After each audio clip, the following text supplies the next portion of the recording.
go against the Hornets. Coach Desiree Driver giving some instructions.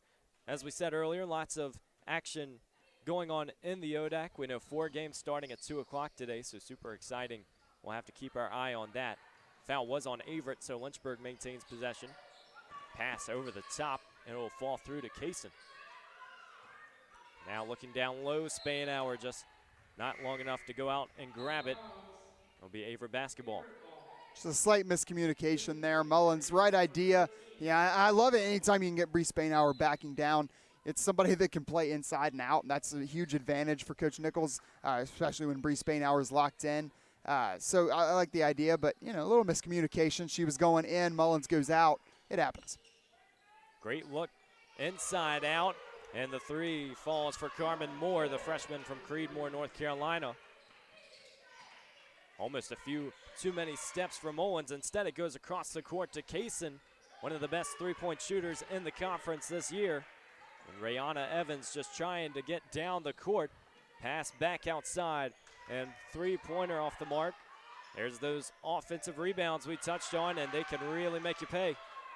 Yeah, and sometimes, Lynchburg fighting so hard to get to those rebounds, things get mixed up. People get out of position, and then right there, you see the pass comes in wide open to the inside. Brianna Sams, that's the easiest basket she may have all day. Sammy Sever posed with the question, responds with the answer. She is so good going with that left hand. We know she favors that side, just trying to get to the rim, but when she has it open, it doesn't really matter what angle she can get the shot off. She's going to find her way to the bucket. And how big is it, Evan? You get Bree Spainhour back from volleyball just a couple of games late. Then you get, Sammy Sever really gets into her stride. We really saw it in that Guilford game right before the break. Now she's been playing fantastically. And then finally you welcome back in Ashley Vandergrift, who's hit the ground running, would probably be an understatement. 9 of 16 from 3. On a team that's cut several three-point specialists, Vandergrift certainly makes a case for one of the best. And then obviously Brooke Kaysen, 39%, right at 40% on the year from 3. This team's starting to come together. This roster's coming together at the right time. And while some teams are becoming depleted, Lynchburg, the opposite. Surprising turnover, trying to break the press. It's going to be a pass right down to that short corner. Carmen Moore again. You go back to that point just with Sever and Spainhour, so many players with this offense just have this interconnected style of play. Sometimes you don't see that. You don't think one being absent will affect the others, but especially on a team that shoots the ball at a very high rate, you have to be able to get those passers out there, and people like Vandergrift who are just going to get those threes for you when you need them are so crucial. 2-3 zone that last possession there for Averett. I like Olivia Harris's idea to put it on the ground and try to split through it. You have a guard that can do that against the zone. It's a big advantage. 3-on-1, Brandstatter to Harris. Mullins back around. Brandstatter banks it home. Mullins making all the right decisions right now. First points of the day for Sarah Brandstatter. First of probably a lot of what we'll see. Brandstatter, man, might have been a little bit of a slow start. Is there anybody that's been more on fire over the last month or so than Sarah Brandstatter? You talk about a veteran. That might be just an understatement because the portfolio is getting so large for the grad transfer. We know what Sayer has been able to do this season. She's leading right now, before this game, she's leading the team in categories of points, rebounds, and assists, and that is not discrediting anybody else on this roster. It just shows how present she is, leads the team in minutes, so we'll see her handprint on this game and many more. I certainly don't want to go so far as to say she was a non-factor by any means at the beginning of the year, but I think now, if you're Coach Nichols, it's like, yes, this is the player that we saw last year, plus maybe even a little bit extra in this enhanced role. This is the all-ODAC caliber player that we thought we were getting when you got that transfer news over the summer. We know that Brandstatter was at Roanoke when Coach Nichols was on their staff. Certainly a factor in the transfer, as it's going to be a traveling violation on Skylar Jones. Lynchburg will take over. 2:41 to play, and still it's been a little back and forth. Averett has handled every punch with another of their own, but it just seems that the Hornets have that momentum again in the first quarter. For sure, and then to talk about your point on connections, obviously assistant coach Whitney Hobson, also a former Roanoke player under 3 of her 4 years spent under Coach Nichols as an associate head coach there. So yeah, those connections often pay off down the road. So many in ODAC basketball. You have every team in the Commonwealth outside of Guilford. Pass almost off the mark. Tight defense down low. Vandergrift wanted a hand on it. It's back outside. Three-pointer misses everything. Nobody wanted it. Brandstatter finally says thank you. And trying to get to the hoop. Little contact, but not enough for the official.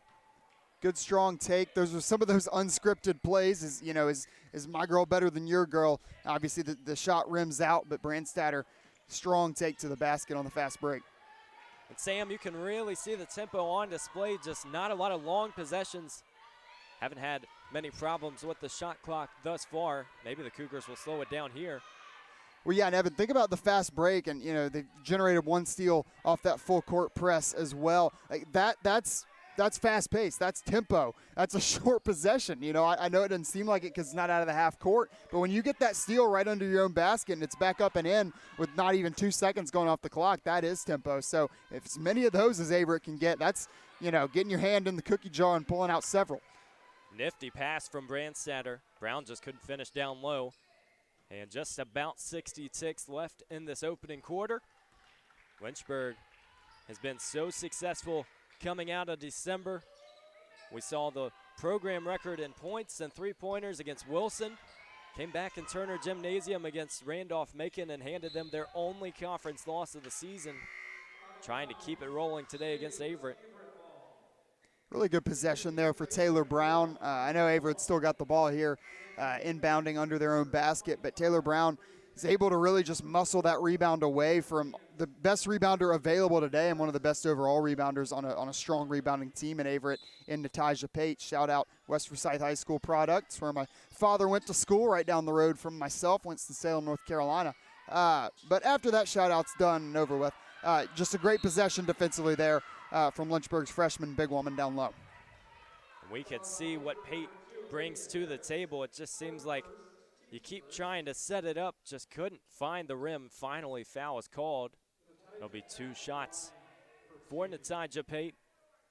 The season averaging over 5 points, 3 rebounds a game, 20 offensive rebounds coming into this contest. And for a squad that is missing 8 players, they really don't look like they're inexperienced or not energetic coming into this contest. They have really brought the fight to Lynchburg. That's a player to keep an eye on, bring some size on an overall pretty small Averett team. 13 minutes a game on the year coming into today. So, and speaking of minutes, we got Taylor Gant with some first quarter minutes here for Lynchburg as well. So see if she can inject some shooting and some good defense here for Coach Nichols. Another North Carolina product out of Archdale. Rebound corralled. Furniture City there, Evan. So many. Tidbit of trivia for you, High Point, North Carolina area. That's why we keep Sam Graham around, the North Carolina knowledge on display. Pate's going to miss, and Lynchburg has one final opportunity. We'll look to see if Gant resets. Watching the clock, 5 seconds. Vandergrift, another 3. She does it every single game when the clock is rolling down. Another beautiful shot from Ashley Vandergrift, keeping the gym hot, and it's 22-15 as we go out of this first quarter. 7-point lead for the Hornets.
Come back inside Turner Gymnasium. We mentioned assistant coach Whitney Hobson's name a little bit earlier. We'll go ahead and give her another shout out. She just enjoyed a birthday a couple of days ago, so due diligence and make sure we get that on the airwaves here today. Done a fantastic job so far this season, assisting again her former coach in Allison Nichols, and like we said, building a team in Lynchburg that you see taking some strides here, and when what really truly feels like a year two scenario just with how young the team was last season.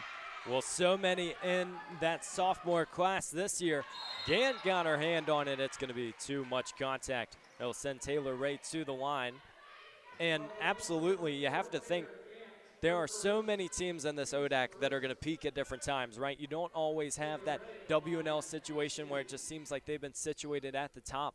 And so for Lynchburg, it's about knowing your place in the conference, knowing your playing style. I think this season they have done such a great job of not trying to do too much, just staying true to their identity, and I think it's going to pay off once tournament time rolls around. Yeah, absolutely. And again, we talked about earlier, where do you peak? That's so important. And Lynchburg, from a personnel standpoint, is peaking right now. Does that translate here as we get into the meat of the schedule? We mentioned where Lynchburg's at right now in the standings, but also what they have on tap. This game today, great cut from Bree Spainhour. That is picture-perfect stuff. Great feed from Book Kaysen as well. Typically known for her scoring, does it with the playmaking there as well. Forget the back door. That might have ended up in the backyard somewhere by the bushes. Averett trying to respond. Another 4-around-1 motion. 3 off the mark. This is a team that doesn't shoot a lot of three-pointers normally either. They have looked to that perimeter today. Another downhill pass. Sever, sweet off the backboard. And there's a great example of what Bree Spainhour can give you, not only as a big down low, but also in transition. Great ball handler, great playmaker. She does a little bit of everything there. And, yeah, to continue that last point, yeah, it's not an Averett team that takes a lot of threes. They've already taken 10 today. And to give a little contrast, what that's doing on the other side, they're not taking a lot of free throws. Games involving Averett this season average 44 free throws between the two teams per game. So far in this one, we've only seen 5. Ray trying to get the pass off, a little too late. It will be out of bounds. One referee saying shot clock violation, but either way, it'll end up with Lynchburg. The free throw line has been very kind to opponents of Lynchburg this season, and that is something that can always affect the game when you get the easy ones. And so keeping Averett off the line, certainly a crucial factor to getting the lead early. Averett this season, 11 threes versus EMU. Was their most on the year in one game, 87 points in that effort. And Sammy Sever, talk about three-point shooting. She is all over the scoreboard. Another nice follow-through. This is some of the loosest basketball I've seen Lynchburg play, and sometimes that's used in a negative way. Oh, you're turning the ball over a lot. You're playing too loose. And Lynchburg they just look calm. There's a calm confidence to them right now. We'll see how long that continues, but I'll hand it to Averett. They're battling right in there, continuing that up-tempo play, and they've given Lynchburg some things to think about on the defensive end. Well, so many questions you got to pose because Lynchburg, as they have gotten inside, the return of Bree Spainhour, it's made this team very multidimensional. We know that they're not just shooting the three anymore, and with experience, especially up and down this roster, you have to think that is something Coach Nichols is certainly echoing in the locker room. So second shot on its way. It's going to rattle home for Brianna Sams. Rayana Evans will return to the contest. Still seeing that rotation for Averett at a high clip, so they're still going to use all the bodies they have available here on the bench today, even if it's a few less. But again, they have 16 players that they're comfortable playing, 13 that play 10-plus minutes a game. If there's a team that can potentially sustain having 7 or 8 players out of the lineup in the ODAC, it's probably this one. Well, lots of teams around D3 that have the bench to do it. You think about a team like Wilson where it was just about 10 or 11 on the roster. You're not going to see as easy of a transition. Another 3 off the mark. Who wants it? It's Moore who has it. Back around, trying to get it off. And Lynchburg just a little too disorganized now. As Ross throws it away and Averett will maintain possession.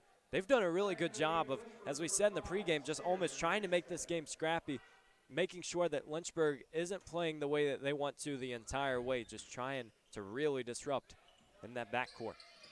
Absolutely, and Averett it's going to sound a little strange. Averett played really good defense on that last offensive possession, and they just did so again there.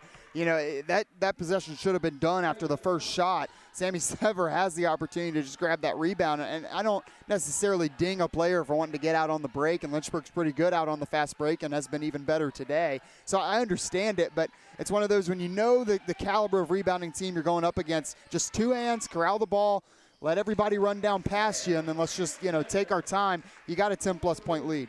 Well, make it a little bit more. Brant Statter hits the three from the other side of the court. That far corner is continuing to be kind to the Hornets throughout this season. Lots of passes, just getting the open look. Another shot down low. See Averett situated in that paint, hence the reason they have been able to get those offensive rebounds. But this one's going to be called back. Another pair of substitutions as Pate returns to the contest with Jenkins Irvin. How about the offense in this game, too, Evan? I'm going to be honest. It felt like this game was going to be one that was won probably in the 70s, 60s maybe, especially if Averett able to play to that scrappiness sort of style. We got 53 points have already gone up. We're not even halfway through the second quarter. Well, big reason has been Sammy Sever. That is 14 points on the day for the senior. She's getting them in threes. She's getting layups to the bucket, little bit of everything. As Rihanna Evans trying to reset on the other end. Pass to the middle. See Irvin. Another look where Averett just trying to use that high post to their advantage. This time it almost works. Rihanna Evans just off the mark. Really strong take off the screen for Evans. Better fast break opportunity. Sever hits the deck on that one too. Might have just about drawn the and one. You want to talk about locked in. Sammy Sever coming to play on a Saturday afternoon. Who needs the dribble? That was just a beautiful dish, and it starts right here with Macy Mullins looking down court. That is something that Lynchburg is going to just continue doing throughout the season, and it sounds easy to execute, but it takes the right personnel. And we know that Coach Nichols, when she organized this offense beginning of the year, even looking at those 5-out opportunities, it revolves around Macy Mullins and Sayer Brandstatter, Brooke Kaysen, these guards being able to look at that pass-first mentality because that's what opens up the perimeter. Yeah, and Evan, that's kind of what I'm talking about when I say playing loose. Lynchburg, so much success on the fast break so far today already.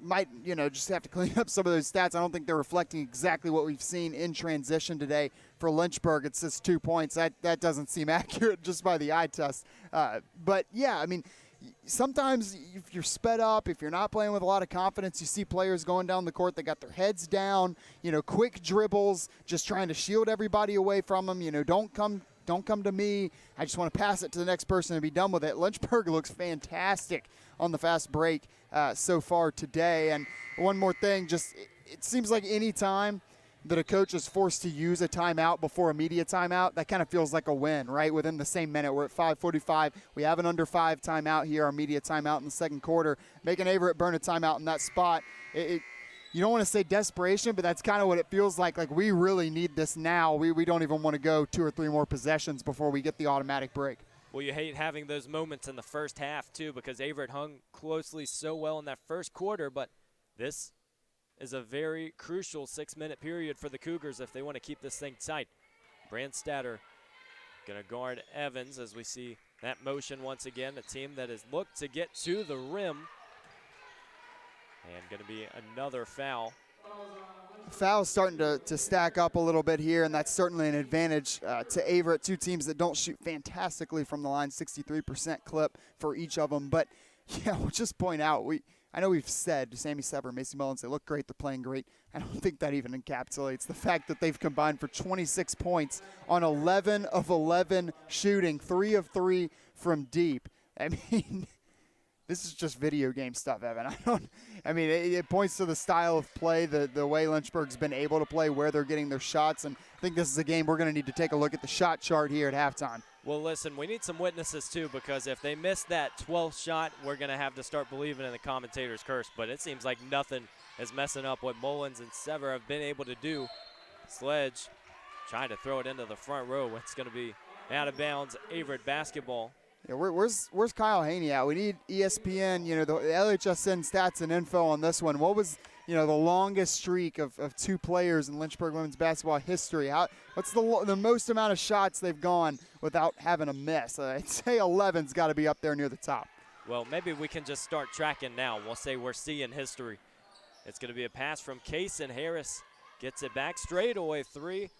No good. Brandstatter trying to come in and chop it down. Instead, Averett has it, moving the other way.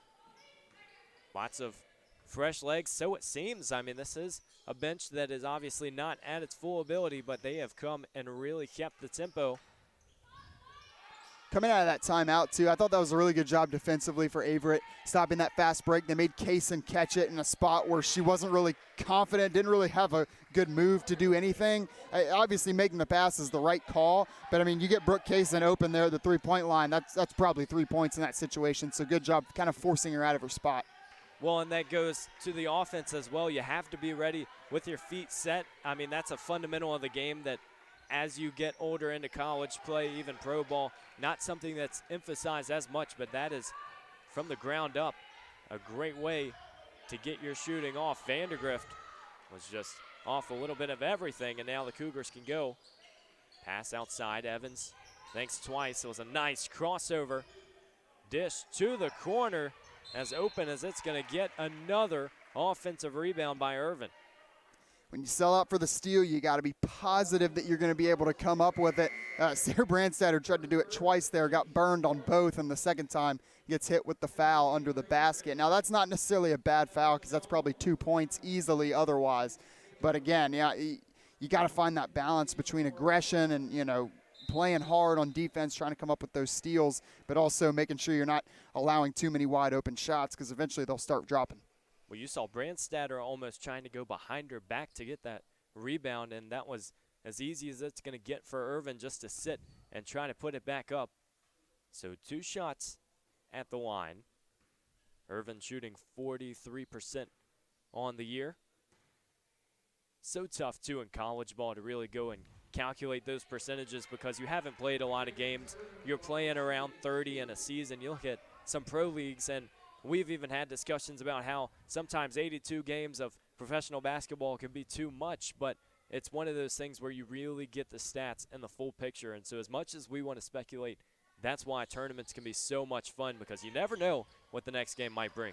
Yeah, but credit to the Averett team prior to that. I know that was an 0-for-2 trip, but again, that's a 42% free throw shooter. But yeah, I mean, credit, they were 7 of 8 before that trip. They're sitting there in the high 80s percentage-wise for a team that's 63% on the year. Thought Spainhour missed Brandstatter on a great cut right down Main Street. Averett winning the offensive rebounding battle as well, 6-0. Seems like they've had more than 6 just every single play. They have found at least opportunities to which they are extending possessions. Casey Kelly's going to step into the ball game. Haven't said her name yet.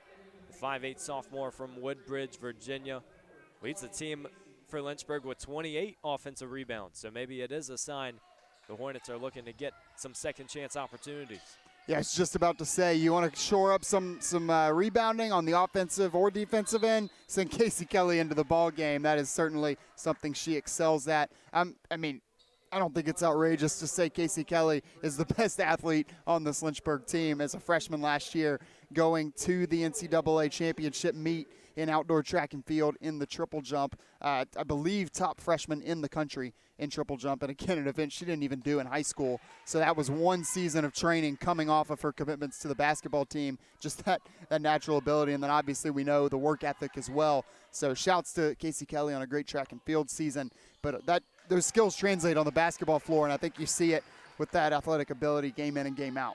Well, we've talked about it all season. I mean, Lynchburg can get you into a track meet, metaphorically, in a basketball game. Casey Kelly, one of those reasons, and we know if you have a play drawn up for her as she comes off the bench, obviously she can contribute.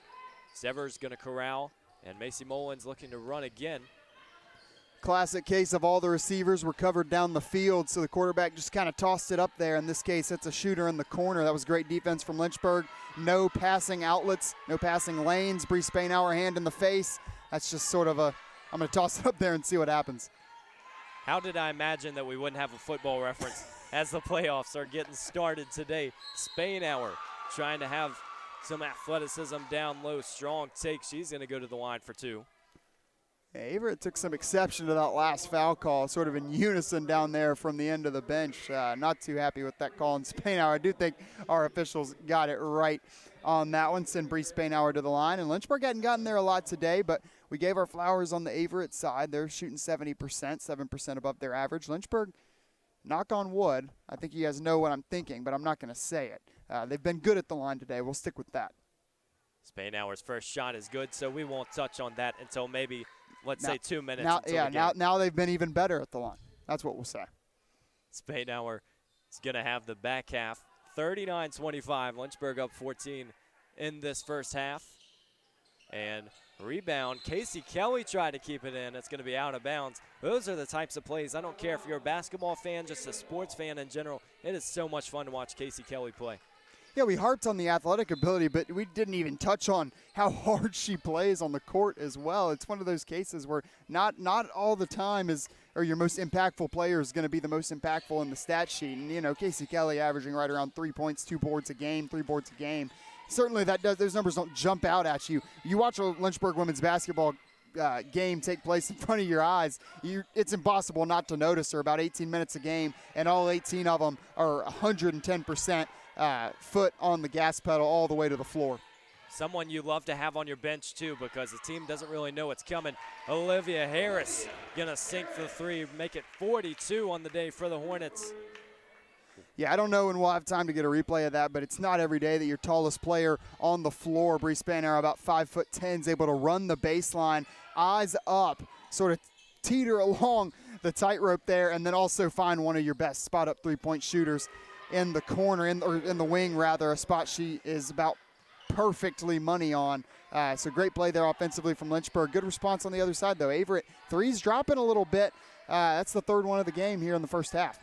Taylor Ray, one of those players who was confident from the perimeter. Another cross-court pass. Macy Mullins open, just can't finish. Casey Kelly, second chance opportunity. There is that offensive rebounding we were talking about. Ball gets loose. It will stay with the Hornets. Great offensive set there for Lynchburg. Again, you get a baseline runner with the ball. The defense is almost always going to collapse on that person running the baseline, and that's what they should do. You maybe force them into stepping out of bounds, a turnover, easy turnover, but when you have players that can do it and you're good at passing, talk about passing, cutting, saw it all right there on the inbounds pass as well. But to continue that last point, like Lynchburg's playing right now, you can play with your head up and do that stuff. You can play on the defense's tendencies, and you're going to get those open shots nearly every time. I know Mullins doesn't hit on it. She's been fantastic today, and that will end our streak of Sammy and Macy being perfect on the day. But again, that's a fantastic offensive set for Lynchburg, and we're seeing the personnel abilities on full display early on. Well, it's that read and react style of offense as well. You're not going to always have the full blueprint coming into the game. As Sever makes the first, she's at 17 points. Last game, she had 17 points versus EMU. That 79-49 victory, and 5 rebounds as well in that effort. You're looking at the headlines and saying, okay, leading scorer, that's impressive. Who would have thought she would come out in the first half and get it done in this one? Yeah, she has been just fantastic. I mean, she's still sitting there near perfect on the floor as well, 7 of 8. That's the thing. I mean, when you throw the efficiency in there with the raw numbers, it's just, you can't really beat that. So we got 1:05 to go in this opening half of play. As we said, lots of action around the ODAC. We'll try to get you some of those contests when we go to break, but this is the time of the year where every game is going to affect the standings one way or another. Talk about teams just trying to get it hot at the right time, as Lynchburg will have Hollins, Shenandoah, and Virginia Wesleyan in the next 3. That Hollins game will be at home again on Wednesday. Another team sitting back half of the ODAC, another chance to get a victory, but have to get business done here first. Averett down 15. 2-for-1 opportunity here for Lynchburg, just going under a minute here. Just got to play smart offensively. Keep away from those turnovers as well. We've talked about it. Right now, Lynchburg has 8 turnovers. Averett has 3 on the day. So forget the storylines we had to go into this one. That is certainly had to be one of Coach Driver's points coming into this one, just protecting the basketball, but still staying true to that up-tempo style. They have done it at a very efficient rate thus far. And you'll take a foul there. Absolutely. I know that changes things up in how you manage the time, and maybe now Averett can think about 2 for 1, but, 2 free ones here. Macy Mullins, one of your best shooters on the roster. Yeah, especially when it's that far behind the three-point line away from the basket.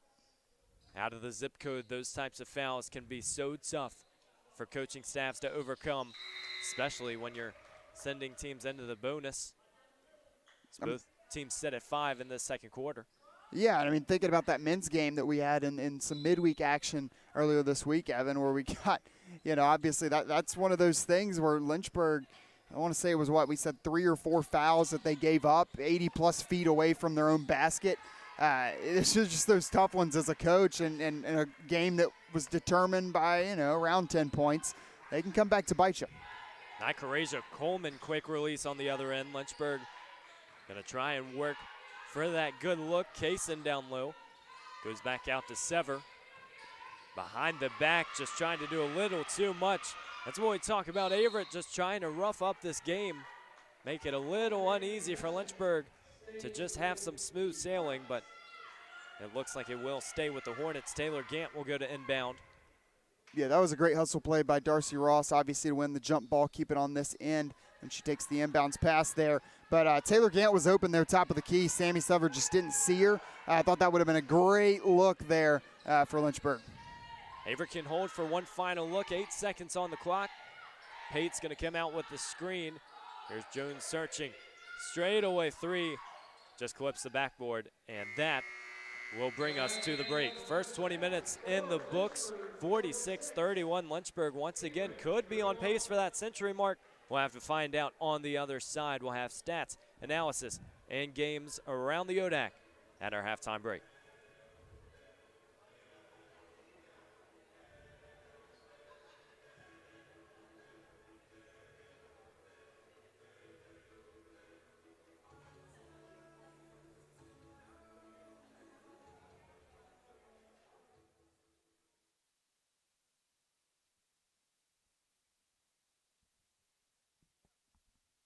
Want to have some outdoor adventures while getting a degree at the same time?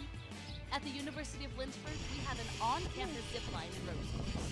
Plus, we offer adventure trips that cost less than a cup of coffee. And did I mention our beautiful scenery? We're a university for students looking for something more than just books. Welcome to your new adventure experience.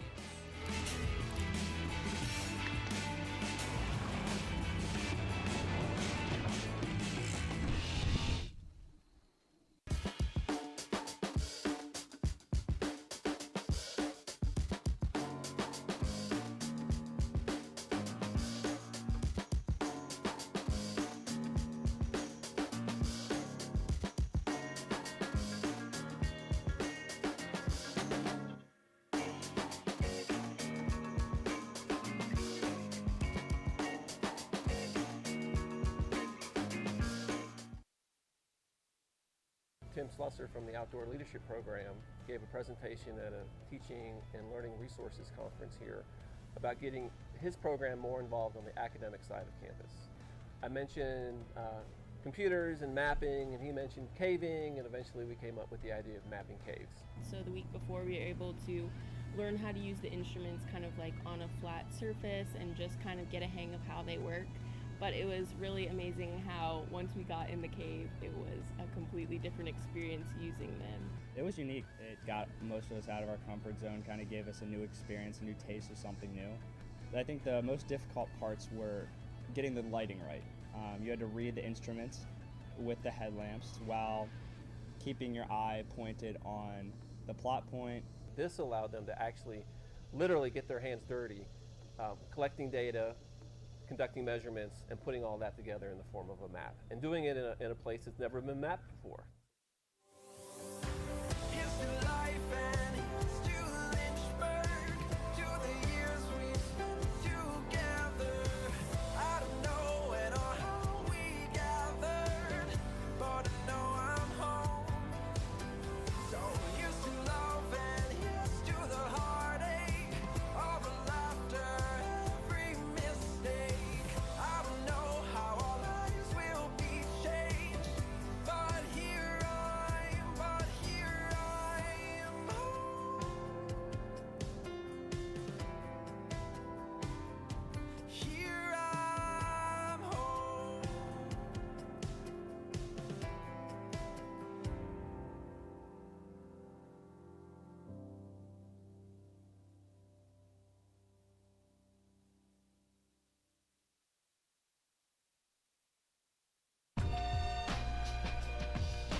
that I've taken from Westover is probably my interactions with faculty. I started working with Dr. Fryer. He's always available for help, and he makes sure that I get to do the experiments and not just be there while he does them. I didn't want to limit myself when I came here to just taking the prereqs for med school. I wanted to get a full, well-rounded education, and I definitely found that in the Westover program. It's given me the opportunity to keep playing soccer at a competitive level, but also it's given me the ability to be a student and to pursue other activities such as EMS.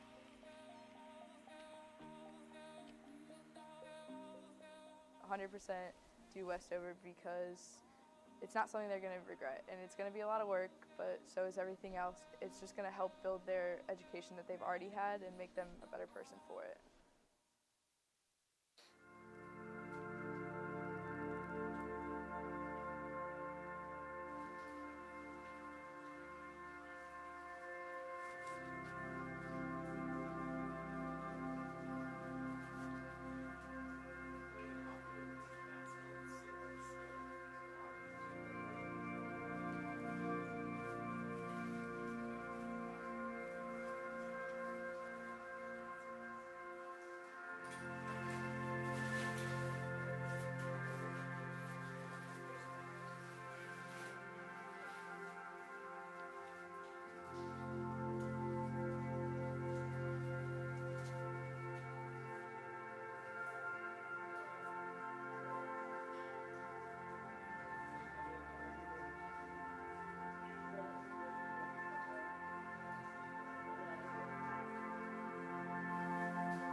When you come to the University of Lynchburg to earn a master's degree in athletic training, you'll spend time in the classroom, but you'll also spend a lot of time in our top-notch facilities, learning from athletic trainers and working closely with our student athletes.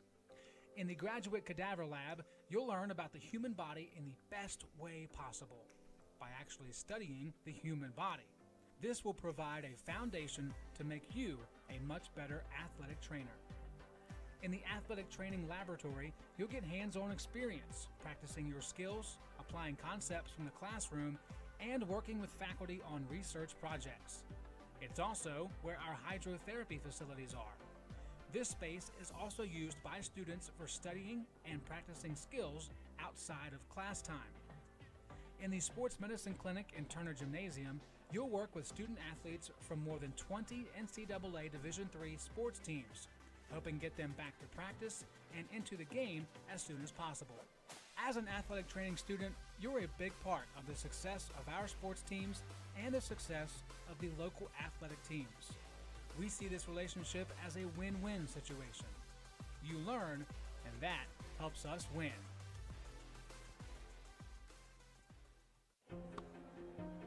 I was looking for a school that could provide me with the athletics, academics to pursue my career, a wind symphony to pursue my passion for music, and really have a nice general atmosphere. The professors here are really unique, their background and their passion for teaching. It's really a place where you can explore. Lynchburg gives you the opportunity to fail, but also get back up in that period of time and learn from your mistakes. I can make these mistakes within the school environment, but also with the support of other friends, and be ready for the real world when you graduate.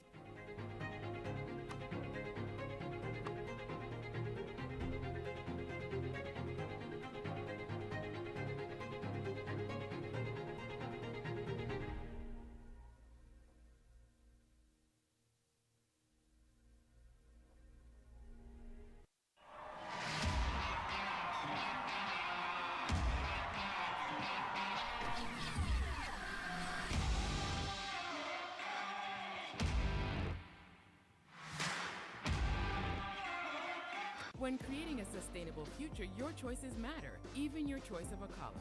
The University of Lynchburg is the first college in Virginia to go carbon neutral.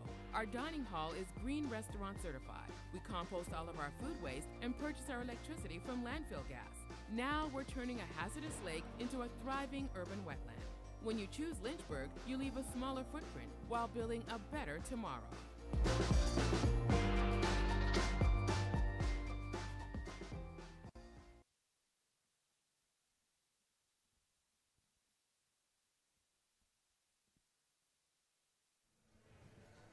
January hoops and Turner Gymnasium, always a sight to see. Lynchburg up 46-31 against Averett right now. The vibes are good. Evan Gates, Sam Graham with you. We'll take you through this halftime report, and we know that these two teams came in with a certain style, but the blueprint obviously very different than the halftime stats that we're about to see. Averett already has really demolished that expectation with 4 turnovers in that first half. We say that because they have averaged 22 this season, and Sam, it just seems like despite being down 15, they're still doing a good job of handling business in the realms they can control. I think if you're Averett right now, Evan, you're scratching your head a little bit. I mean, you think about it. You've made you've made enough threes to be on pace to outdo your season average. You've stolen enough passes to be on pace to beat your season average. You got 6 offensive rebounds. That's better than Lynchburg's. And you're winning the turnover battle, and you're down by 15. Now, I get it. You're on the road. Road games are tough. I think a lot of it really boils down to Lynchburg's efficiency. I mean, it's just been just fantastic efficiency on the offensive end in particular for this Lynchburg team. Everybody's heard of 50, 40, 90 clubs. Well, I'll raise you that, and I'll give you the 55, 60, almost 90, 88. Call it 89% at the line. That's Lynchburg's percentages in the first half. We said video game. They mentioned that term one time already in the first half, talking about Sammy Sever and Macy Mullins, and that still holds true. But video game numbers really for the team as a whole. 6 of 10 from 3 is filthy, and if anything close to that continues for Lynchburg, it's just going to be hard to keep up with this team. Well, this is a team that we've known from the opening game is going to shoot threes, and 6 of 10 in that opening half really shows how they're just continuing to shoot well during this stretch. Going into that game versus Wilson, it was just a couple weeks ago, that program record game, Lynchburg was shooting 26% from 3, and opponents were shooting 33%. They've gone up 4 points in that category, and they are now holding opponents to 30% as well. So when you're evening that battle out and you're getting to really enjoy that true advantage of three-point shooting, you see the results, and Lynchburg goes up in a hurry. And what's the best way, Evan, a little basketball, just, how much do you know? I think you're going to ace this question. How much of three-point success boils down to good passing? When are you going to get better shots? Off of a pass, off a dribble drive kick out, or just dribbling around the three-point line and jacking a shot up? What typically leads to better percentage from 3? Well, I think passing. Yeah, exactly. Well, Lynchburg, you see it. If you follow Lynchburg women's basketball on Instagram, you'll know one of the stats that they personally harp on every single game is assists. That's continued tonight. Over 50% of made field goals in this first half came off of assists, 9 assists to 16 made shots for Lynchburg. So when you're able to share the ball effectively, too, you just got this thing running like a well-oiled machine. Offensively, I don't think a lot's going to change for Lynchburg. As we get into the second half, defensively, there might be some things to clean up. Maybe you combat some different lineups to try and, shore up the offensive glass. I guess defensive glass for Lynchburg. We saw Casey Kelly come in to help out with that a little bit in the first. But other than that, I think if you keep things going business as usual on offense, a lot of it's going to take care of itself. Well, we'll have some more ODAC information after this. We do want to go hear some thoughts from one of those three-point shooters, Ashley Vandergrift. She was on the latest edition of Lynchburg Reels with Sim Laduca. Let's hear some of her answers. I'm Ashley Vandergrift with Lynchburg Women's Basketball, and this is Lynchburg Reels. This is Lynchburg Reels. We're with Ashley Vandergrift, and we have 60 seconds to ask as many real questions as we can on Instagram Reels. So when did you know your half-court shot against Wilson was going in? As soon as I shot it. You sure about that? Yes. Did y'all know what the program record was before that Wilson game? No. When did you find out it was a program record? After the game. How does that feel? Pretty good. On the team, who's your number 1 partner to play 2v2? Macy. Why? Because she's my shooter. Do you know where Coach Nichols went to college? Bridgewater. Do you think you could take her one-on-one? Yes. Why is that? She hasn't played in a while. What's your favorite class you've taken here at school? Anatomy. Best dining hall food? Dino Nuggets. Who's your favorite professional basketball player? Probably Steph Curry. What song do you want us to put on this video? Say My Grace by Offset. And then what's the most random fact you know? George Washington did not have wooden teeth. There you go. You heard it here first. Yeah. Go Hornets. Go Hornets. Always fun to hear some of the personalities, not just on this women's basketball team, but throughout every athletic team on the campus of the University of Lynchburg. 15-point lead as we go into the second half. As promised, some ODAC scores at the half. Randolph-Macon leads Ferrum 23-21, and at the half, Bridgewater leading Hollins 27-25. That might be a close contest. Lynchburg has Hollins on Wednesday. Great start on both ends for Lynchburg. A steal. They're only their second of the game, a tad uncharacteristic of this Lynchburg defense, averaging 10 steals per contest. But Sammy Sever reads the pass, picks it off. Almost went pick six. There's another football reference for you, Evan, on a Saturday full of some good football later on. You know, triple header for you. Follow this up with Dolphins Chiefs tonight, and then the afternoon spot, Browns Texans. But then Coast to Coast on the other end. First offensive rebound of this second half goes to Bree Spainhour in Lynchburg. That's a win. Well, if you've seen the weather for these football games coming up too, let's just say I'm glad that we're having inside we got the basketball. best weather. You got that right. Always great to be at least not too north in the winter here in Virginia. Another offensive rebound. Averett doing the same thing as that first half, and it's just controlling the paint, but have not seen it on the scoreboard. They're going to try and get rolling in the second half. Spainhour defense up and down, except Jones was rolling through, and on the rampage, she's going to get an and-one opportunity. Yeah, after all that success that Lynchburg enjoyed these first couple possessions, it's actually Averett at the end of the day that's going to put up the first points of this third quarter, and what a way to do it. Got your bench up and active, got everybody on the sideline energetic, everybody on the court as well. Strong take. That's a pretty good way to start third quarter on the scoring column. Coach Driver and the crew loving it. Spainhour couldn't get the rebound. It goes back to Jones. Ball is loose. It's going to be caught a jump. The Hornets are going to get bailed out as they will take possession. Coach Nichols maybe scratching her head a little bit in the opening minute of the second half as Spainhour will go to the bench. Darcy Ross returns to the contest. Spainhour came up with a big offensive rebound on the offensive end of things and then had two bites at the apple there on the defensive side, and just, you know, got to be strong with that ball when you go up and make the play. Half of it's putting yourself in position. She did that. You just got to bring it down after that as well. Ball moving around the perimeter. Here is Mullins. Pass inside to Ross. It was a great inserted pass. Somehow she gets it back. Maybe third chance opportunity, except Taylor Ray is off to the races. Cougars looking downhill. Mullins up and down. It's going to be called an offensive foul. Ross, great job kind of breaking down that zone on the other end, putting herself right in the center of it. Open look. Doesn't go down. Maybe a little bit of a tough start here on the offensive side for Lynchburg, but not a bad play drawn up as Lynchburg able to kind of dissect this defense. If I'm Coach Nichols, I'd rather see an open miss than a forced make. And situations like this where you have the lead, you're comfortable to go out and experiment a little bit. You really want to make sure that you're capitalizing on the lineups you put out there, making sure that down this ODAC stretch, you know you're confident in who is taking the floor. Mullins goes all the way around the court. Kaysen, corner killer. There's the three for number 24, and no doubt about it. Yeah, I was just starting to think, Brooke Kaysen's been deferring a lot today, passing up some shots we might sometimes see her take. Well, she passed up the good shot for the great shot there, and the result even better. Nothing but nylon there for Brooke Kaysen. Opening points of the contest for Brooke. Here's Sammy Sever all the way downhill, and she's going to get it done. Another nice layup, make it 20 points for Sever. 20 on 80% shooting. That's called efficiency, Sam. That it is. Cougars going to pass around the perimeter, just trying to keep finding this offense. It has been tough to get through the rim. It seems like there's been a lid on the bucket. Kaysen gets a block. You don't see that every day.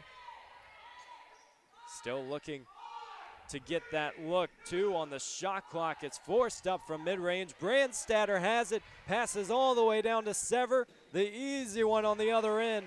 It was true floor general performance for Sarah Brandstatter, and Sammy Sever slams it home on the other side. Lynchburg up 20. We'll take a quick break.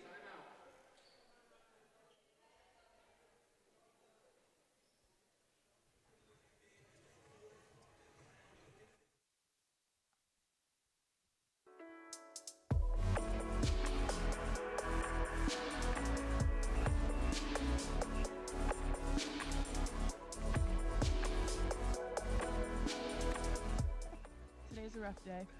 Jess and I are officially on a break. The couple canoe has broken up.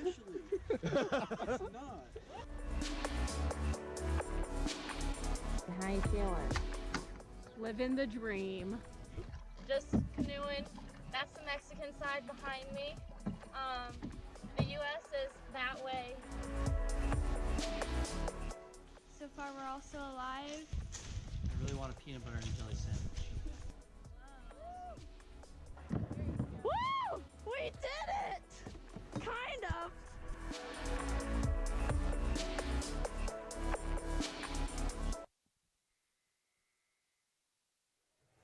We're going to try to take another look at that last made basket. Really encapsulates what we've seen from this Lynchburg offense today, getting out in transition, those fast break points piling up. But we'll especially highlight, as we've already done Sammy Sever a lot today, 22 points now on 9 of 11 from the floor. But we'll highlight Sarah Brandstatter, not the biggest scoring day, just 5 points.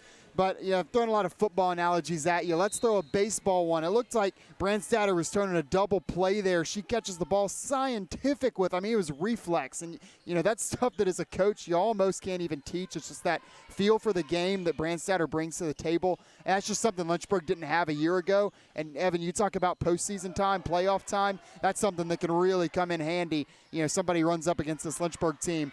Oh, man, might have some problems. It is called leadership, and it is called speed. I mean, I don't really know how else to really describe it. This team is just constantly looking forward, and there are some teams that even struggle with playing backwards. Sometimes you get yourself into a hole where you're passing too much, but Lynchburg has used tempo to their advantage. And as you said, with some of that passing, in the last 6 games, Lynchburg has won 4 games. All have included double-digit assists. The 2 losses have been 8 and 9, and the Hornets right now are up to 11 on the day. Yeah, both made baskets here. Excuse me, all 2 of the 3 made baskets here in this third quarter have been off of assists. How about the dribble stop and pop there from Sever? Thought she might have drawn a little contact. Her and I may agree on that one. Officials did not, so we play on. If you're a fan of 2K, she's gone into takeover mode today. Every time she touches the ball, it just seems like she is ready to make a difference, this time on the defensive end, but it is kicked ball violation. Casey Kelly is going to come back into the contest for Lynchburg. Microwave badge activated there for Sammy Sever. Heating up in a hurry.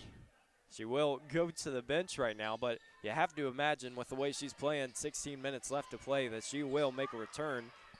Stat sheet doesn't always tell the whole story, but when you see what she's done these last 2 games, you at least know she's had a pretty big handprint on this team's performance. Pate's going to go to the line 4-2. And obviously the deficit's large right now for Averett, so your mind may naturally go to quick offense, 3-pointers. But I'd really love to see Pate get a few more touches on the offensive end. If nothing else, Lynchburg's just struggling to match up with her from a physical standpoint. So if nothing else, she's probably going to be able to get to the line at a decent clip, but probably will finish through the contact more often than not. Well, we've seen lots of instances versus Lynchburg during the season where there is a big paint presence, but they do well to collapse. Normally that opens up 3-pointers for other teams, and today Averett just hasn't had it. And that is maybe where you see some of the taste of Lynchburg's own medicine. Some teams that have put up crooked numbers in the 3-point column versus them, but obviously the Cougars trying to get it going, just haven't seen it today. Ross going to kick it out to Kelly. Kaysen, another look. Could tell that one was off from the release, and now the Cougars can run. Kaysen plays that fast break opportunity very well, closes off the passing lane, forces Averett to kind of back out and slow down. They're not as comfortable playing in that half-court style of offense. Pate tried to screen for Jones, but it's a quick turnover from Lynchburg. Here comes the Cougars. Evans spots up for 3, no good. Kaysen has open ground. 2-on-1 opportunity. She's going to take it herself off the window all the way around. Who wants it? Macy Mullins finally just going to take it outside. Now Ross isolated against Pate. Nice move to get to the bucket. And now another free throw opportunity. Darcy Ross showing us something we hadn't seen. Heck of a move there. Gets Pate up out of position, up in the air, then brings it back down. I mean, that's a big time move down low, and you saw she was calling for it as soon as Mullins backed it back out to the three-point line. She wanted that matchup, so while Pate may have the size advantage there, Darcy Ross not afraid to go up and tangle with her down low. Great work from the bigs down low for Lynchburg. We've seen them on display all season. Media timeout, so we're going to take a break, but Lynchburg is up 20 in the Hill City.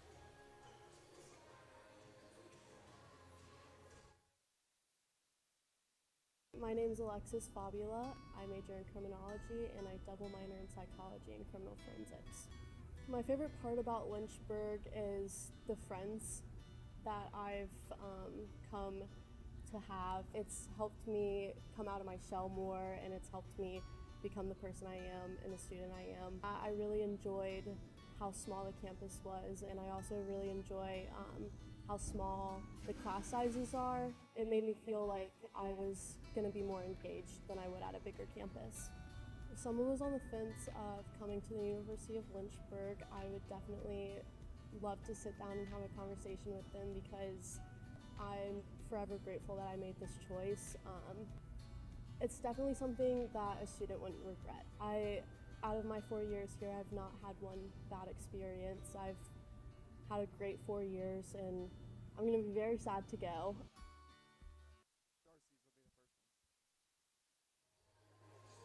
Well, we've touched on the free throw line quite a bit today as Darcy Ross about to go to the line for 2 attempts, and a free throw line has been a sign of teams being successful. Think about this.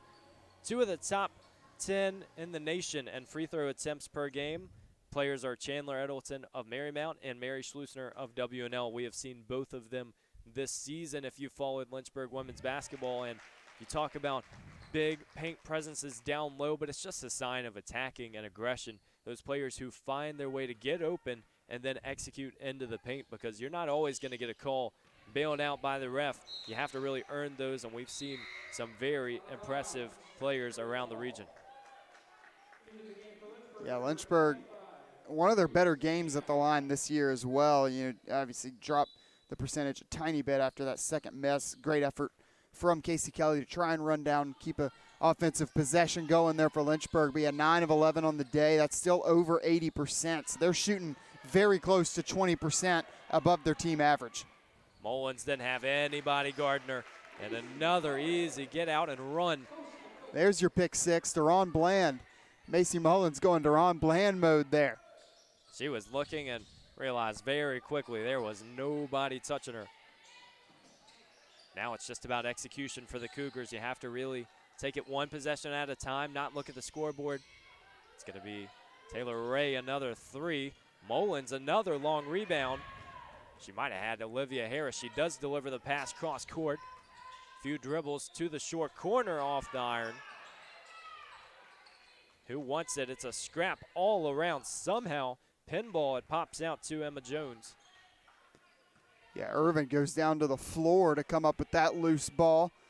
Irvin, top rebounder available today, 4.3 per game. Also, we'll note 100% from beyond the arc. Now, she's only taken 1 3 today, but maybe Averett will call upon her to take a stab at a second one today, because that three-point percentage after a pretty hot start has dropped off substantially. Have not made one yet in this third quarter, and now shooting 16% from deep. Again, that's kind of uncharacteristic of their style of play, so you wonder if some of that's pressing and trying to make up for some of the players out of the lineup today. But, yeah, certainly looking for a little bit of a spark from distance is Averett. Certainly just trying to get every opportunity you can get. I don't think we've really given enough credit to the fact that they have 8 players out today with injuries, and you know, it's a situation where it's just about quick response. You don't know how long Coach Driver and the staff have understood this, but when you see players like Elisa Harris, Talia Prosper, it's not just players on this roster, main contributors throughout the season.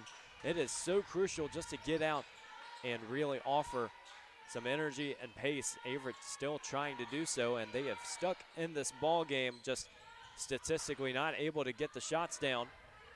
High percentage opportunity here. Jones kicks to the corner. Ray open. She gets fouled as she goes down in the corner. Spainhour just hung around a little too long, and it's going to be 3 shots at the stripe.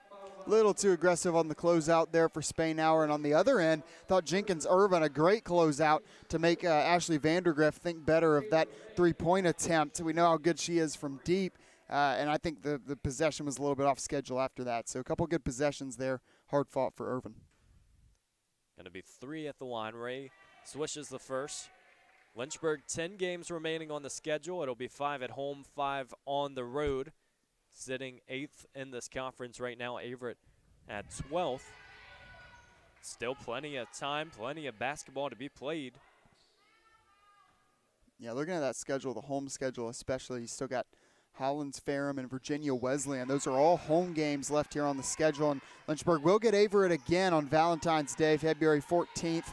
Probably won't be a whole lot of love in the air to teams separated by just over an hour. Averett from Danville, Virginia. So that'll be a 5 p.m. tip. So first of 2 meetings between these 2 teams, and then a road trip at EMU.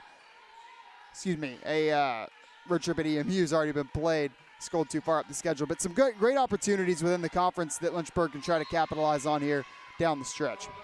It's all about handling business.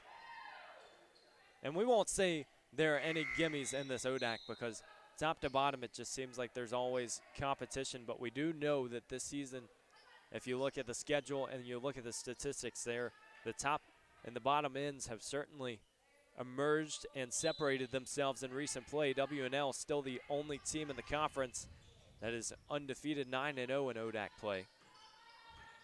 Yeah, and Hornets have that matchup looming on the schedule. That's a January 31st date. That will be here.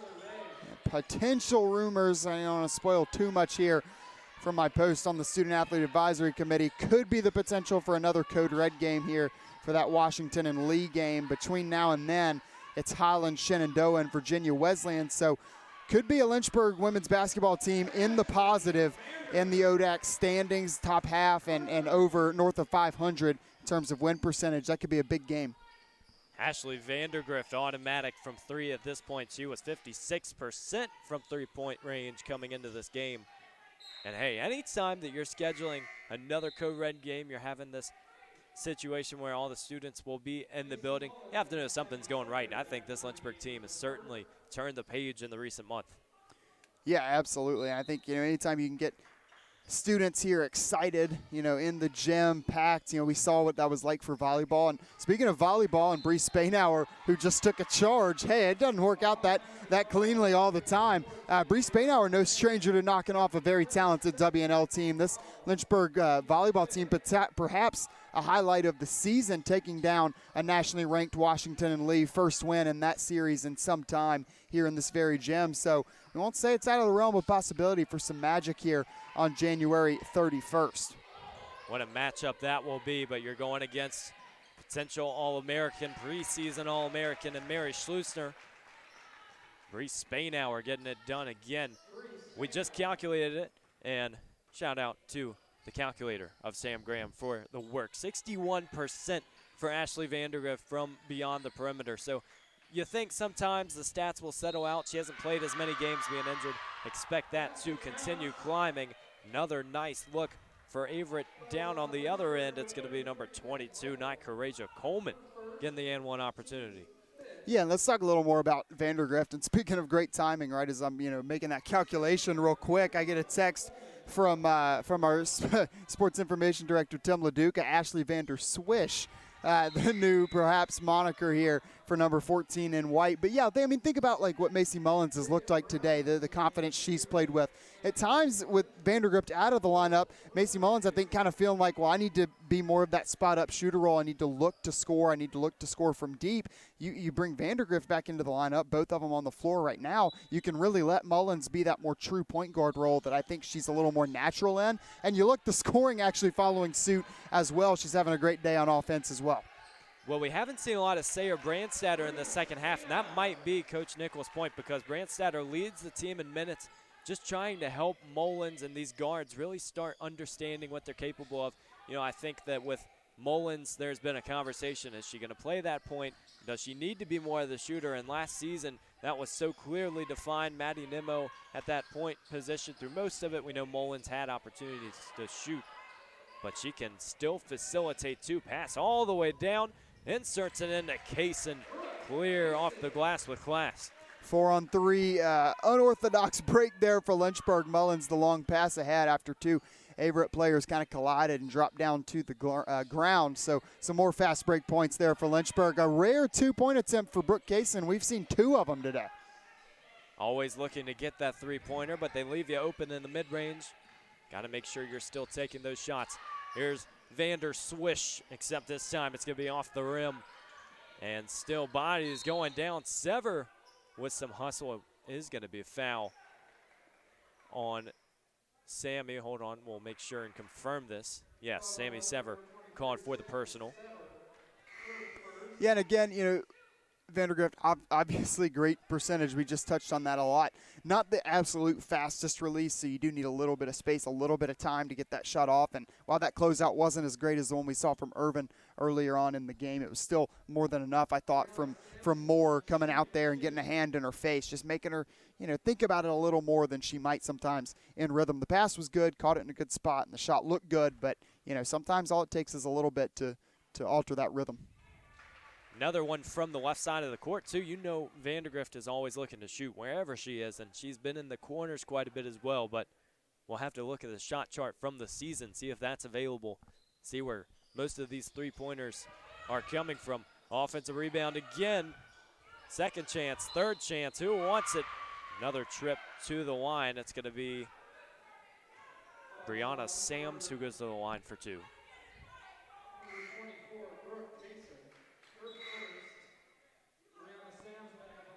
Some more free throws here for Averett, and again, the percentage has come down a good bit as this game's progressed, but still getting there at a good clip, kind of what we expected. You know, obviously, early on in this game, we, you know, through most of the first quarter, we'd only seen 5 between the two teams combined, but now these will be 24 and 25 in the attempts market at the line today for the Cougars. Lots of stop-and-go basketball in this third quarter as well. Point totals have gone down considerably from those first two. We did mention that there was a lot of offense to open this one up. We'll see if the Hornets have one more in store. Harris with 5 on the clock, surveying, getting the pass to Kaysen in the corner again. It's going to clip off the rim, and that is how the third quarter concludes. But another great quarter of action, and we still got 10 minutes on the other side. Lynchburg up big against Averett. We'll be back after the break.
Stars shining in Turner Gymnasium. Right now, Lynchburg leads Averett 65-44 as we enter this fourth and final quarter.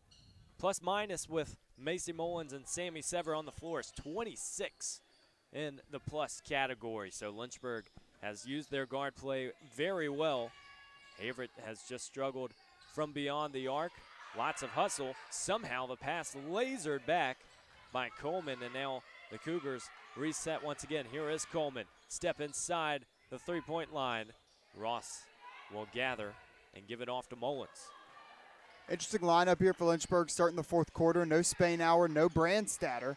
So those are your top two scorers, but also two players that, often give you a lot of confidence with the ball in their hands. But flip side of that, I like this. Open up the fourth quarter. Let's get some of these minutes with a more unique lineup. Taylor Brown and Darcy Ross in there, two true bigs playing at the same time. I really like that, especially combating this smaller Averett lineup here at the moment. Taylor Brown, 6'2", tallest on the team, the freshman from Charleston, South Carolina. And certainly when she is out there, she's going to make sure you know it. Great defense, and Ross will get the rebound. Mullins might elect to inject the pace. She will slow down in front of Ray. Pass to Harris. Down to Brown again. Another look, trying to get it over Carmen Moore, this time unsuccessfully.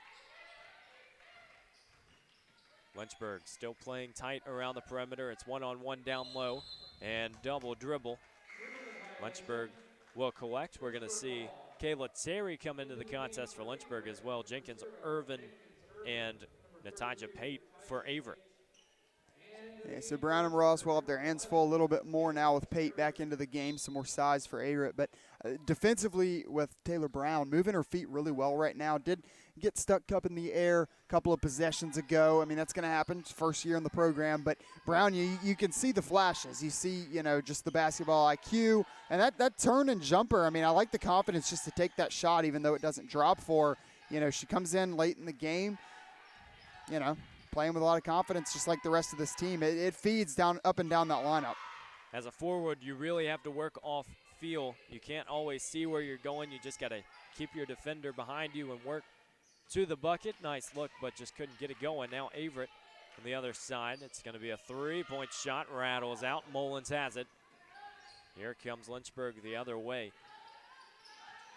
Free throw shooting on display. We've seen really shooting all over the court for Lynchburg. Looking smooth. 9 of 11 from the stripe. As Brown, just another high percentage look. She gets it in the paint. Turns to the strong shoulder, had space to collect and, set her feet down there down low. Quick turn, good hook shot. Put it up there where nobody can touch it. She drops it. Going downhill are the Cougars. Foul on Kayla Terry, who entered the ball game. Terry is just one of those spark plugs on your bench. She can shoot and distribute when she has the ball. Energy is something that if you have on the bench is such a plus because it's something you can't coach. It's just got to be the right personalities at the right time. Also stepping into the ball game is Allison Booth. Yeah, Lynchburg goes a little smaller there. Booth comes in for Darcy Ross, but two of Lynchburg's three freshmen on the floor here, Booth and Brown, getting a chance to play together. We'll see if we get Letty Michael back into the lineup before this one's all said and done. Still 7.5 minutes to go, so I'd say there's a strong chance of that. Also a strong chance of snow that we may get later on in the week. Evan, we were talking about weather earlier. Didn't phase it in there, but it'll be interesting. Be the first snow, I believe, in 2 years here in Lynchburg. Well, it's funny in D3, too, because you're playing so many teams from so many different spots. You've seen Pennsylvania teams coming in and out, and I'm sure it's probably been a matter of weeks since they have been hit. We know the storm that went through the Northeast. We always use the analogy, it's getting really hot in Turner Gymnasium when the weather's getting cold. We might have to start restructuring some of our comments. Checking a wet spot down there on the floor. See if anybody has a mop on hand. Don't let it freeze. Might be getting a little cold. Yeah, there you go. Bridge icy when wet. Evans will go to the line for two. 7:07 to play in the fourth quarter. You're going to the line. It's going to be a long free throw for you from up here. Sorry. Rayana Evans, number 25 in yellow, going to take these two shots. If you put me out there, I don't want to know what the percentage would be. Second one on the way. It's going to clip the rim. Brown has it. That might be something we have to look into end of the year, an LHSN shooting competition. We know Kyle Haney, if he's listening, would probably be all in, probably shoot about 90%. One of our wonderful PA announcers, broadcasters. He does a little bit of everything. I don't know. I have a feeling Sam Rice, I don't know. I feel like he might have something up his sleeve. He's down there working replay for us today, doing a fantastic job. Somebody else that does a little bit of everything. Whoever we bring out for that contest, I don't think we're beating this women's squad from a shooting perspective. Yeah, probably a safe opinion there. Brown's going to go up. Another confident look. She's going to go to the line for 2. So getting some good minutes in this fourth quarter, and confidence you have just seen throughout the season when she's gotten these moments to come into the ball game. She's a much different player than she was in that first game, and that has to be a reason of just being able to play with other bigs as well. You talked about Darcy Ross and Bree Spainhour, 2 of those players who aren't your traditional bigs. They're not going to always get down and just post, but showing that cross-court passing ability, being able to be multifaceted in your offensive play. Evan, we were talking earlier in the game, you look at the personnel, the Lynchburg team that's now at full strength, but, now's the next step, Letty Michael, Taylor Brown, Allison Booth, what steps can these freshman players take? How much growth can they show down the stretch in this season? Because that's that unforgotten piece. You always think about, you're bringing back people from injury or you're whatnot, in the case of Bree Spainhour coming back from volleyball, but nobody ever talks too much about what is the difference in production you can get out of your freshmen in game 25 versus in game 1? And I think that's a big sign you want to look for here down these next 10 or so games for Lynchburg. And as of right now, into the ODAC postseason tournament, Lynchburg in a good spot for that after rattling off a couple of ODAC wins in recent memory. Looks like they're going to get number 4 here this afternoon. So sitting there at 4 and 5, right there middle of the standings. You can't be too mad about that spot. Fantastic pass from Evans to Pate. Just rolled around the rim and out. That's the type of day it has been for Averett. And very good point, because you think about the freshmen last year for Lynchburg, they were all growing up together because they were basically 2/3 of this entire team. And now you have this really separated group that is trying to find this identity within the Lynchburg offense. And I think they've just done a great job. You think about Letty Michael, Taylor Brown, some of those players that we saw at the beginning of the season in that starting lineup. And as they have progressed into their style, we've seen more shooters come onto the floor for Lynchburg. You're just trying to learn your game as the team develops its own, and I think that is why the ODAC has treated Lynchburg well so far. It's Mackenzie Brundage into the game, the junior from Asheboro, North Carolina. There's another Carolina reference for you, Graham. Lots of them today. Averett's got a whole heck of a lot, and it makes sense. Danville not far at all from that North Carolina-Virginia border. Drive through there every single time I go home. So don't go right past the Averett campus itself, but there is a large billboard, lets you know when you're into Cougar County, Cougar Country, I guess it is, that they advertise that. Certainly a strong backing there, I think, in Danville for this Averett University school and athletic program. Of course, a new member of the ODAC, just their second year in the conference, and they have been brought into the ODAC by Coach Driver. A lot of time spent in the USA South. She's spent a lot of time in the USA South herself. Enjoyed a lot of success there, but then leaving her alma mater at NC Wesleyan to take the job here at Averett and trying to build it back up. See, this year hadn't been picture perfect, 4-12 coming into today. Have snuck off 2 wins in conference play, 2-7 in the ODAC. So maybe not where they want to be. Still a pretty young roster. Still, you got to build it through recruiting and through COVID. That's been difficult, obviously. But, you hope, especially maybe tail into this year and getting into next year, get a full roster worth of your players, and maybe you start to see that growth that you've been looking for in that 3rd and 4th seasons. Pretty one-footer by Brianna Sams on one end, but Taylor Gant going to get it to go on the other end. First of the year for Taylor Gant.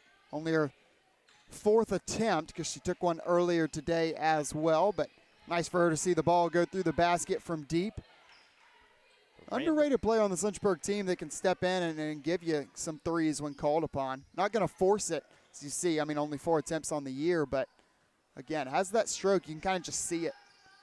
Think about 3 shooting being contagious, and I think it's just one of those things where, again, you got to fit it into the offense. And so if you have players playing around the perimeter, then you really know you can find your buckets and your spot.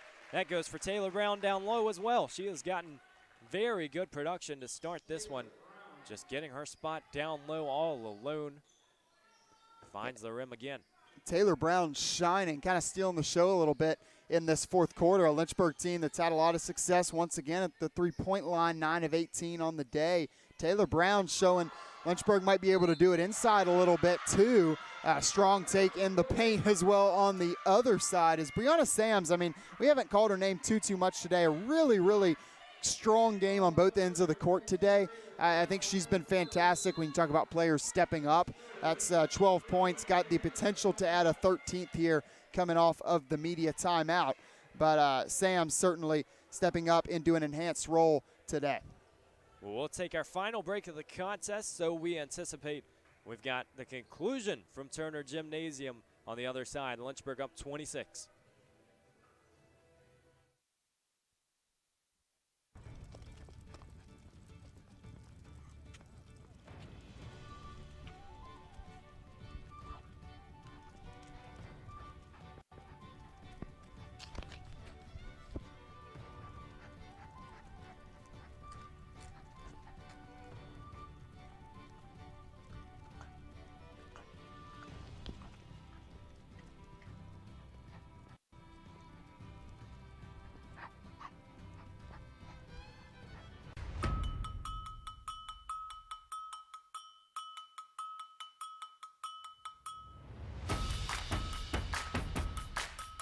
Living the dream. USA, Mexico. That was so exciting.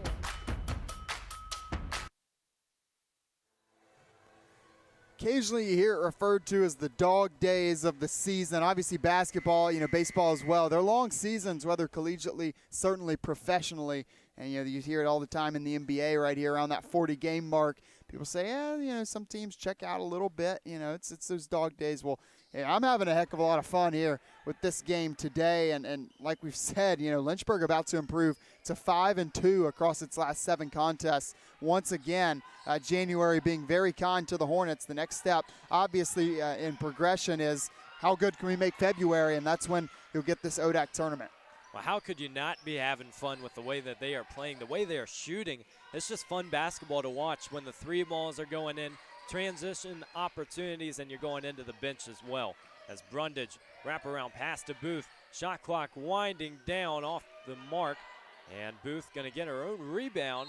It's going to be a jump that stays with the Hornets. Booth has a great-looking shot. Lined up. We don't see it too often from distance. She a lot of times will look to drive and kind of score in close in the minutes we've seen from her this year. But, yeah, that shot's got really good look to it. That's something that isn't always examined under the microscope throughout the season because you're not looking at progression as much until you really see the bigger picture, the off-season, something where you expect to change, but certainly another player developing. Jones had a great move, but just couldn't get it to fall. Here comes Gant. Yeah, I'll tell you this, Evan. Allison Booth, she can play some cornhole. I tell you that, got to see that firsthand, 1-on-1, or rather 2-on-2 in the Spiritual Life cornhole tournament earlier in the fall semester. Ran up against her and Taylor Brown, a formidable duo there on the boards, as they say. They were knocking them down. We got to see how many sports we can mention in the final 256. We've hit football, baseball, cornhole, maybe some basketball. I don't know if we've covered that. Jones going to hit the shot. No, it's going to fall out. And there is Allison Booth with the rebound. Averett's field goal percentage now just around 25%, 13% on the day from 3 of 22. You're telling me Sundays in the summer, you're not at least a little dialed into the ACL, Evan? Well, you got to think about baseball, too. Maybe I've just been a little too busy. You might have to get me this summer. You know what they say in the American Cornhole League? Phrase you'll hear a lot, it's airmail. They got some airmail right down Main Street there. Taylor Gant, top of the key. Nothing but net, the high arcing shot. She's got a couple of triples today, taking the ice off of some, say, slight shooting woes coming into this afternoon's contest. Well, she has looked good in this fourth quarter. Lots of players just emerging with their playing styles, and that is how you can really use your bench, trying to get people going in the right moments. Credit to both coaches. Another one's Allison Booth. Just can't get the 3 this time. Here comes Jones. She will slow it back down. Taylor Ray wanted it in the corner, just unable to be found. Now 1-on-1 play will be a foul driving down low. Looks like it will be called on number 13, Booth. 1:35 to play, as we've mentioned the entire day. Lots of ODAC basketball. Those 2 o'clock games are not the only contest. You can find all that information on the ODAC website. This is the time of the year for coaches, as you said. It starts to get crucial very quickly because you're trying to set the table in that tournament. And yes, someone can beat anybody. You don't have to really get that favorable matchup to get a win, but it really helps your chances. Natasha Pate will go to the line for 2 again. Yeah, you mentioned those other games. Mary Washington and Lee just getting things underway. Looks like that was bumped back to a 3:30 start. Meanwhile, Bridgewater and Hollins. Bridgewater having some trouble here on the road. Eagles are 9-4, but Hollins trying to give them that 5th loss. Eagles do lead it by 4, 58 seconds to go in the 4th quarter, but Hollins hanging right in there. You want to talk about an improved team. Hollins certainly making some strides. They sit at 6-8 right now, but that was a team last year that just struggled at times just to stay in games. So Hollins, that's the next stop here for Lynchburg, and they will have to come to the Hill City, so that's certainly an advantage for Lynchburg, but not a team to sleep on, as you kind of referenced earlier. It's a two-sided coin, too, because you want upsets if you're in that top half of the ODAC or that middle ground, but if Hollins does pull off an upset against Bridgewater, well, guess what? You're playing them next game. Might be a little leftover energy. Also, a game that has concluded, Randolph-Macon just narrowly moving past Ferrum, 51-49. We know that Lynchburg had that game versus Randolph-Macon. That was really what you could say one of the main points of this season, that double overtime contest. Yeah, and Ferrum, another team will throw in there. It's certainly made some strides from last year. That's a team Lynchburg in the regular season meeting had a lot of success against and did this year as well. But overall, if you look at the full body of work for Ferrum, they've also made some strides. So the conference has progressed a little bit, sort of at every level of the standings. Difficult to get that taste down to your mouth, too, from the final game, because regular season can mean a lot until it doesn't. And that Ferrum game to end the season for Lynchburg women's basketball, just a tough result. Sledge takes the mid-range off the mark. Rebound still corralled as the clock anxiously awaiting to tick down. Lynchburg is going to improve to 9-7, 4-5 in conference play. And just continuing to work through this ODAC. Stats have been progressing at a very nice rate. We talked about shooting earlier. Assists still on full display, and when passing and shooting are working well together, that is a very tough team to beat. Absolutely. You take a look back at the 22-23 season, a year where Lynchburg was so young, got off to a really, really tough start to the year, and then found their groove a little bit as we rolled the calendar over to 2023, and then obviously the conclusion left a little bit to be desired. But, going from a 7-19 record, now you look up in the beginning of 2024, about midway through January, and you're already surpassed that. You're at 9-7, 2 games above 500. You got a home game against Hollins coming up that could get you to 500 in league play.